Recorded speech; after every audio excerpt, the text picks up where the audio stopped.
Just a quick reminder about the Colosseum's favoured cosmetic swap over. These cosmetics will be swapping over on October the 6th. So kicking off in the design segment, we got showed a video. It was only a short video. What this video showed was the different tiers, or I should say levels, of a gliding mount. So when you start off with a gliding mount, you won't be able to glide very far, and here's just a quick clip of that. Okay, and as you level up, you will be able to glide a lot further, such as what we've been used to seeing as gliding mounts. Some information we got alongside this video was that the mount's speed and glide distance can actually be determined by the way you acquire the mount and the level. Next up, Stephen briefly outlines what our expectations should be for the upcoming Alpha 2 whenever that does come up. Advancements to the node progressions. This means progressing to the city stage, which I believe is stage 5, and naturally going up from Alpha 1 to Alpha 2. There's world size increase, and this also means the secondary archetype system. We should also start to see some weapon skill trees. The battle system will also be appearing within Alpha 2, so I can't wait to see that. Last but not least, they're going to be revamping and upgrading how the current gathering is, and introducing the crafting and artisan systems. And that is it for the design segments. Now, we've got some environment art.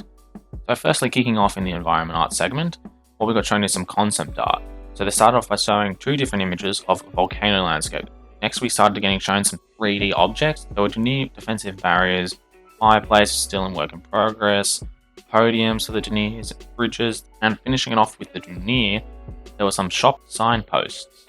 Now changing races from the denier to the Empyrean, and we got shown some fencing, some gates, fountain, some fire pits, and some weapon rack.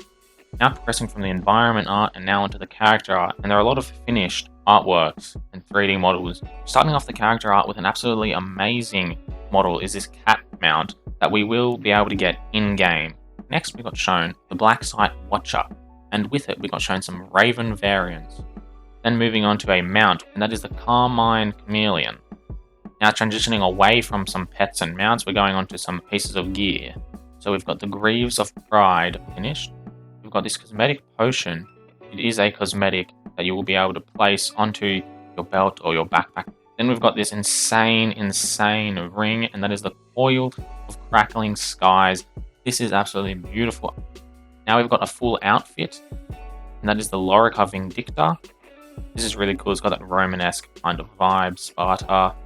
Now we've only got a few left, and that is the Threads of Fate outfit. And now just to finish off the character art update, we've got two progressive Junior plate sets. And that finishes it off for the character art. And now we've got Q&A, final segment. What was Intrepid's biggest takeaway from the Alpha 1 testing? The direction the combat has gone with. A fluid feeling combat experience for the players. This is particularly referring to the action combat and how they've changed it. Based on recent feedback, what direction are you leaning towards in regard to split body versus root motion combat? They are leaning towards split body. Will the Junior be seeing an update on their appearance?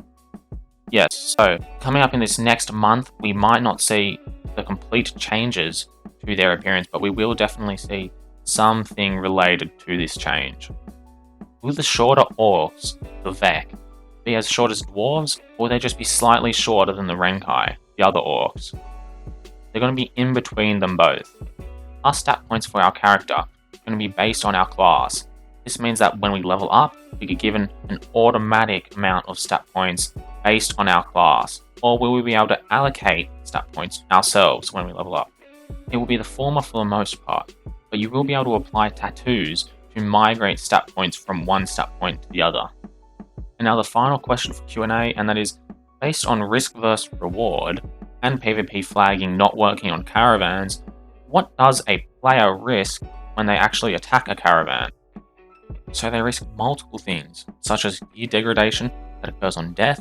Then there's also the time component of actually attacking a caravan or defending a caravan. And there's the associated quest system that determines when you're actually participating in assault or defense of a caravan, and that's going to track your record of successful attacks or defenses. And if you fail one of those attacks or defenses, then it's going to counteract your quest directly. Now, just to finish off, if you have any questions that weren't answered in this video, or haven't been answered before, just leave them down below. And if you haven't signed up for Ashes, and you're considering it, it's free and you can use my referral code, which helps me out. Here it is. It's also in the description. And finally, have a good day. Bye.